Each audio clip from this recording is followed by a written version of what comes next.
Okay, now we're going to look at evaluating the nth degree roots.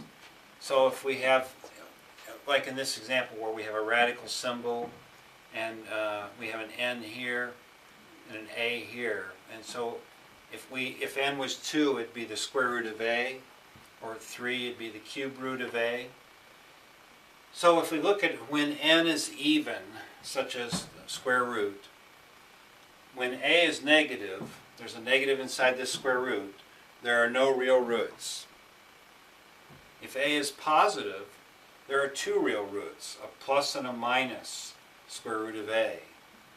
If a is 0, then there's 1 root and the solution is 0.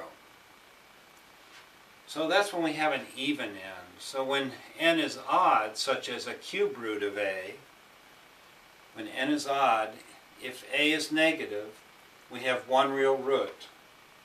So a negative under a cube root does not result in an imaginary or complex number. If a is positive, same thing, we get 1 real root.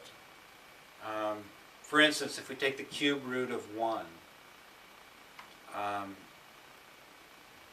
that's a positive value, we'd have 1 times 1 times 1 gives us this a value of 1. So we have 1 positive real root. If we have the cube root of a negative 1, here a is negative, we'd have negative 1 times negative 1 times negative 1 gives us that negative 1a. So we have 1 real root and it's a negative 1. If a is 0, we have 1 root of 0.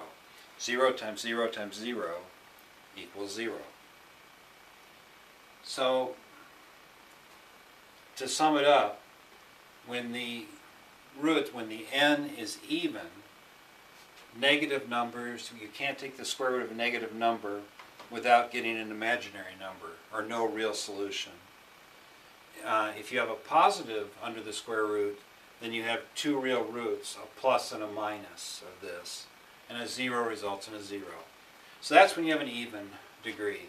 When you have an odd, n is an odd number, then you can have a negative number under here, and you'll have then a negative number times itself, resulting in a negative under the cube root.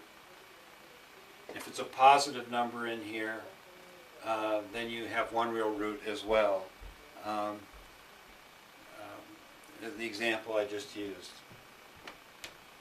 So that's basically it for even and odd n values on the radicals.